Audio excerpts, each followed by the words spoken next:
মাসব্যাপী জুলাই পথযাত্রার নবম দিনে এনসিপির নেতাকর্মীরা পৌঁছেছেন চুয়াডাঙ্গায়। এই মুহূর্তে সেখানে কথা বলছেন দলটির সদস্য সচিব আক্তার হোসেন। সরাসরি যাচ্ছি সেখানে। সংবিধানের মধ্যে নাই, আমরা 50টা বছর পেরিয়ে গেছে, আমাদের সংবিধানের মধ্যে জনগণের ভাত কাপড়ের অধিকারের কথা লেখা থাকবে এমন একটা সংবিধান আমরা চাই। এমন সংবিধান থাকবে যেই সংবিধানে বাংলাদেশের মানুষের কথা থাকবে, ধর্মীয় সম্প্রীতির কথা থাকবে, সেকুলারিজমের নামে ইসলাম বিদ্বেষ ধর্ম বিদ্বেষের কথা ওই সংবিধানের মধ্যে থাকবে না। এই সংবিধান প্রণয়ন করতে হলে আমাদেরকে গণপরিষদ নির্বাচন আয়োজন করতে হবে। সে কারণে সংস্কার বিচার এবং নতুন সংবিধানের দাবিতে সারা দেশব্যাপী এনসিপির যে জুলাই পদযাত্রা চলছে, এই জুলাই পদযাত্রার বার্তা আলমডাঙ্গা চুয়াডাঙ্গার প্রত্যেকটা ঘরে ঘরে আপনারা কি পৌঁছায় দিবেন? ইনশাআল্লাহ। এনসিপির কার্যক্রমকে এগিয়ে নেওয়ার জন্য আপনাদের এলাকায় জাতীয় নাগরিক পার্টি এনসিপির যুগ্ম সদস্য সচিব মোল্লা মোহাম্মদ ফারুক এহসান আছেন।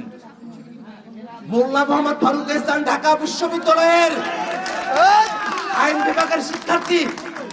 মোল্লা মোহাম্মদ ফারুক এহসান আমার বন্ধু।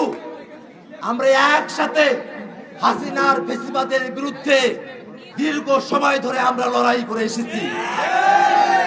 ছাত্রলীগ আমাদেরকে অ্যাটাক করেছে, আমাদেরকে মারধর করেছে ন্যায্য কথা বলার কারণে, কিন্তু মোল্লা মোহাম্মদ ফারুক এহসান আপনাদের আলমডাঙ্গার সন্তান, কখনো ভয় পায় নাই, কখনো পিছে ফিরে আসে নাই। এই মোল্লা ভাই এই বছরের একটা কথা বলি, 24-এর আন্দোলনের সময়টাতে আমাকে যখন রিমান্ডে শাহবাগ থানায় রাখা হয়েছে, শাহবাগ থানার গারদ থেকে শাহবাগ থানার গেট হয়ে রাস্তা দেখা যায়। আমি দেখি লম্বা চিকন করে একজনকে ছাত্রলীগ মারতে মারতে রক্তাক্ত করে শাহবাগ থানার ভিতরে নিয়ে আসছে। আমি দরজা থেকে সামনের দিকে তাকায় দেখি সেটা আর কেউ না, সেটা আমার বন্ধু মোল্লা ফারুক এহসান। ছাত্রলীগ তাকে মারতে মারতে শাহবাগ থানায় নিয়ে এসেছে।